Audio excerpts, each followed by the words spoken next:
2007ஆம் ஆண்டு ஜூன் மாதம் இந்திய அணியை வழிநடத்தும் ஒரு மிகப்பெரிய பொறுப்பு மகேந்திர சிங் தோனியிடம் ஒப்படைக்கப்பட்டது. தோனி அப்பொழுது இளம் வீரர், பெரிய ஜாம்பவான்கள் ஆகிய சச்சின் டெண்டுல்கர், ராகுல் டிராவிட், சௌரவ் கங்குலி, வீரேந்திர சேவாக் போன்ற மிகப்பெரிய ஜாம்பவான்கள் இருக்கும் காலத்திலேயே அவருக்கு கேப்டன் பொறுப்பு வழங்கப்பட்டது.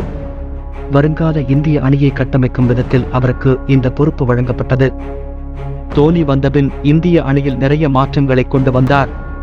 அது சீனியர் வீரர்களுக்கு பிடிக்கவில்லை. இளம் படைக்கு தோனி முக்கியத்துவம் கொடுத்தார். அணியிலிருந்து சௌரவ் கங்குலி, வீரேந்திர சேவாக் ஓரங்கட்டப்பட்டனர். ராகுல் டிராவிட் டெஸ்ட் போட்டிகளிலும் சச்சின் டெண்டுல்கர் ஒருநாள் போட்டிகளிலும் மட்டும் தோனியின் தலைமையில் சிறிது காலம் விளையாடினார்கள்.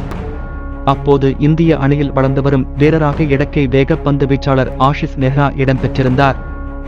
அவர் தோனி தலைமையில் விளையாட ஏதோ சங்கடத்தில் இருந்துள்ளார்.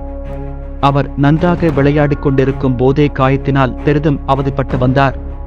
அந்த சமயத்தில் தோனி ஆஷிஷ் நெஹ்ராவிற்கு டெஸ்ட் கிரிக்கெட் விளையாடும் வாய்ப்பை வழங்கினார். ஆனால் காயங்களை யோசித்து நெஹ்ரா அதை நிராகரித்துள்ளார்.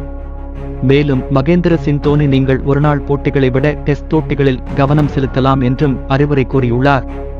அவர் சொன்ன கருத்துக்களை காதில் கூட வாங்காத ஆஷிஷ் நெஹ்ரா இன்று அதை நினைத்து பெரிதும் வருந்தி வருகிறார். இந்திய அணிக்காக நெஹ்ரா வெறும் 17 டெஸ்ட் போட்டிகளில் மட்டும் விளையாடியுள்ளார். ஒருநாள் போட்டிகளில் தனது சிறந்த பங்களிப்பை அளித்த நெஹ்ரா டெஸ்ட் போட்டிகளில் செயல்பட தவறிவிட்டார் என்றே கூறலாம்.